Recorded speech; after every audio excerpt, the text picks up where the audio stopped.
ఓం నమః శివాయ. ఓం నమో నారాయణాయ. స్వర్ణాకర్షణ కాల భైరవాయ నమో నమః.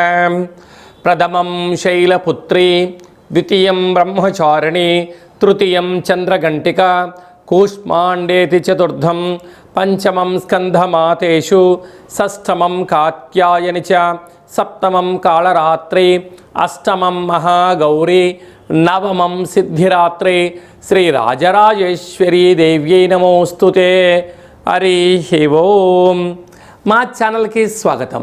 చూస్తున్న వీక్షకులకు, ప్రేక్షకులకు, ప్రియ కాళ భైరవ భగవద్బంధులకి స్వాగతం పలుకుతూ మమ్మల్ని ఎంతగానో ఆదరిస్తూ ఉండబడినటువంటి ప్రియ సోదర సోదరీమణులకు అందరికీ కూడా అందరికన్నా ముందస్తుగా విజయదశమి పండగ శుభాకాంక్షలు. విజయదశమి అనగానే మనము అన్నింటా విజయం సాధించాలి.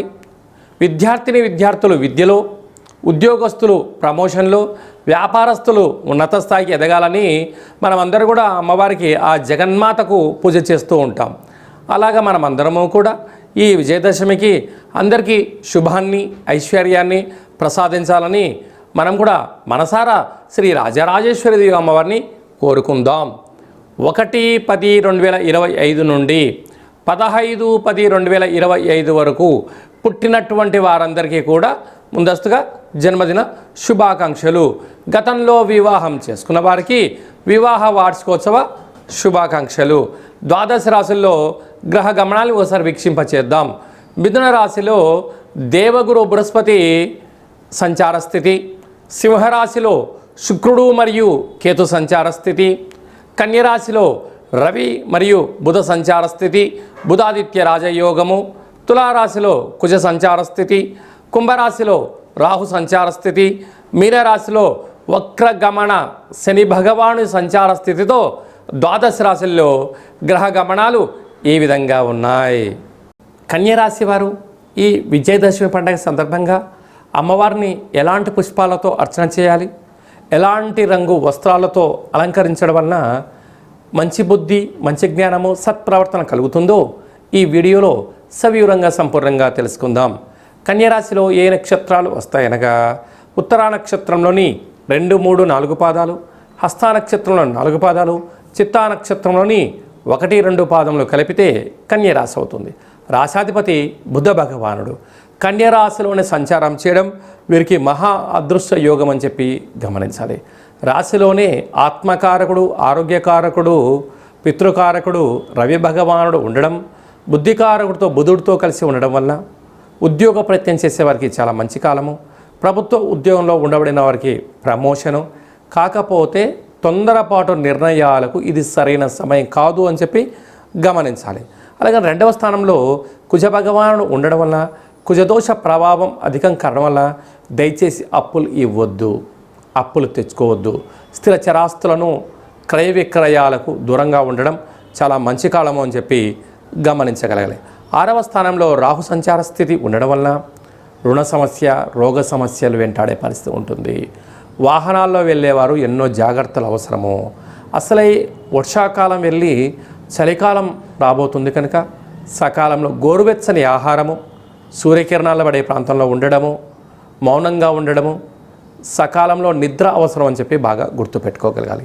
సప్తమంలో శని సంచార స్థితి ఉండడం వల్ల ప్రేమికులు, భార్యాభర్తలు చాలా జాగ్రత్తగా ఉండాలి. రహస్య చర్చలకు ఇది సరైన సమయం కాదు అని చెప్పి కూడా గుర్తుపెట్టుకోగలగాలి. రాజ్యస్థానంలో దేవగురు బృహస్పతి సంచారం చేయడం వల్ల వృత్తులలో, ఉద్యోగాల్లో, వ్యాపారాల్లో మీకు మంచి కాలం ఉందని చెప్పి కూడా గమనించాలి. అలాగే వ్యయంలో శుక్రుడు కేతు సంచార స్థితి ఉండడం వల్ల చిన్న చిన్న విషయాలకు ఆందోళనకు ఇది సరైన సమయం కాదు. ఇలాంటి కాల సమయంలో దుర్గా శరణవరాత్ర మహోత్సవ కార్యక్రమాలలో మనము వీలైనంత వరకు తెలుపు రంగు వస్త్రాల చేత కానీ, అంటే ఆకుపచ్చ రంగు కలిగినటువంటి గాజులతో కానీ, వస్త్రాలతో కానీ అమ్మవారిని పూజించడము, ఆ కుంకుమను తెచ్చి లలాటంలో, కంఠం పైన పెట్టుకోవడం వలన సకల గ్రహదోషం తొలగి, శత్రుదోషాలు తొలగి, ఆర్థిక ఇబ్బందులు తొలగి, ఐశ్వర్యం, ఆనందం కన్యరాశి వారి సొంతం కాబోతుందని చెప్పి గమనించాలి. మనమందరము కూడా అద్భుతమైన విజయం సాధించగలగాలి అన్నట్లయితే ఈ సంవత్సరము దుర్గాష్టమి మంగళవారము, మహర్నవమి బుధవారము, విజయదశమి శుక్రవారం సందర్భంగా మన అందరి యొక్క వాహనములకు పూజ చేసుకోవడం, ఫ్యాక్టరీలు, యంత్రాలు, కర్మాగార కార్యక్రమాలతో కూడా పూజ చేసుకోవడము ఆయుధ పూజ అంటూ ఉంటారు. అలాగా విజయదశమి బృహస్పతివారం రోజు అనగా గురువారం రోజు రావడం చాలా అరుదు అని చెప్పి కూడా గమనించగలగాలి. కనుక మనం అందరము కూడా అమ్మవారికి పసుపు రంగు కలిగినటువంటి వస్త్రంతో అలంకారం చేయడము, అలాగనే చామంతుల దండను వేయించుకోవడము, అలాగే అమ్మవారి దగ్గర ఉండబడినటువంటి కుంకుమను ఆ పసుపును తెచ్చి మనం ఇంట్లో బొట్టు పెట్టుకోవడము చాలా యోగదాయకం. అలాగనే గురువారం రోజున మనము రాజరాజేశ్వరీదేవి అలంకారం తదనంతరము తదనంతరము సాయంత్రం వరకు జమ్మి వృక్షపు దేవతకు పూజ చేసుకుంటూ ఉంటాం. మన సనాతన ధర్మము, హిందూ ధర్మంలో ఉన్న గొప్పతనం ఏమిటయ్యా అంటే అమ్మవారిని వృక్షస్వరూపిణిగా భావిస్తాం. యాదేవి సర్వభూతేషు మాతృస్వరూపేణ లక్ష్మీ రూపేణ వృక్షస్వరూపేణ అని చెప్పి పూజ చేసుకుంటూ ఉంటాం. కనుక ఆ వృక్షం చుట్టూ తిరిగేటప్పుడు ఈ మంత్రాన్ని ఉచ్చరింప చేయాలి. లేకపోతే ఒక పేపర్ మీద రాసుకొని కోరికను వ్రాసి ఆ అమ్మవారికి పూజ చేసి మొదల్లో పెట్టినట్లయితే అద్భుతమైన విజయం అమ్మవారు కలిగిస్తుందని చెప్పి అందరూ గమనించాలి. ఓం శమి శమైతే పాపం శమి శత్రు వినాశనం అర్జునస్య ధనుర్ధారే రామస్య ప్రియదర్శనం శ్రీ అపరాజితాదేవ్యై నమోస్తుతే అనేటువంటి మంత్రాన్ని ఉచ్చరింపచేసి ఒక పేపర్ పైన రాసుకొని ఆ జమ్మి వృక్షపు అమ్మవారిని స్వరూపంగా పూజించి పెట్టినట్లయితే మనందరికీ అద్భుతమైన విజయం కలుగుతుందని చెప్పి గమనించాలి. అలాగా మీ వ్యక్తిగత జాతకం తెలుసుకోవాలనుకుంటున్నారా? మీ యొక్క పేరు, పుట్టినటువంటి తేదీ, నెల, సంవత్సరం, పుట్టిన సమయం రాసి వాట్సాప్ ద్వారా మీరు పంపించగలిగినట్లయితే 100 సంవత్సరాల జాతకాన్ని సవివరంగా సంపూర్ణంగా వ్రాసి పంపించి మీరు పుట్టినప్పుడు గ్రహ గమనాలు ఎలా ఉన్నాయి, ప్రస్తుతం ఎలా ఉంటున్నాయి, రాబోయే కాలంలో ఎలా ఉండబోతున్నాయో సవివరంగా సంపూర్ణంగా తెలియజేయడం జరుగుతుందని చెప్పి గమనించాలి.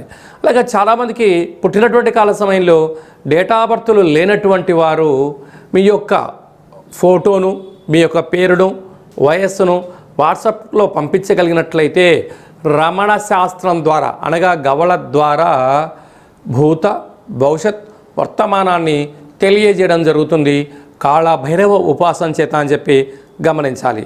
అలా మన వ్యక్తిగత జాతకాన్ని తెలుసుకుందాం. జాతకంలో ఉన్న అడ్డంకులను తొలగించుకుందాం. ఐశ్వర్యానికి, ఆనందానికి స్వాగతం పలిగేటువంటి శుభముహూర్తంతో తెలుసుకొని ఆనందకరమైన జీవితం పొందుదామని చెప్పి చిన్న విన్నపం. కనుక అపాయింట్మెంట్ తీసుకొని సంప్రదించగలరు. అందరికీ శుభం, జయం, లాభం జరగాలని కోరుకుంటూ ఆశీర్వచనం. ఓం శతమానం భవతు శతాయ పురుష సతేంద్రియ ఆయుష్యేవేంద్రియే ప్రతిష్టతి ధనం ధాన్యం బహుపుత్రలాభం శత సంవత్సరం దీర్ఘమాయు సర్వే జనా సుఖినో భవంతు లోకా సమస్తా సుఖినో భవంతు. సర్వం శ్రీ రాజరాజేశ్వరీ దేవతార్పణమస్తు. హరి ఓం. ఈ వీడియో మీకు నచ్చినట్టయితే లైక్ చేయండి, షేర్ చేయండి. అందరికన్నా మీ వ్యక్తిగత జాతకం ముందే తెలుసుకోవాలి అనుకుంటున్నట్లయితే మా ఛానల్ని సబ్స్క్రైబ్ చేసుకోండి. అలాగే ఆల్ అన్న బటన్ కూడా తెలియచేయండి. కింద గంట సింబల్ని కూడా ప్రెస్ చేయండి. ఈ ఆధ్యాత్మిక భక్తి సమాచారాన్ని భగవద్బంధులకు, మిత్రులకు చేరవేసి అమ్మవారి యొక్క ఆశీస్సులు పొందగలరు.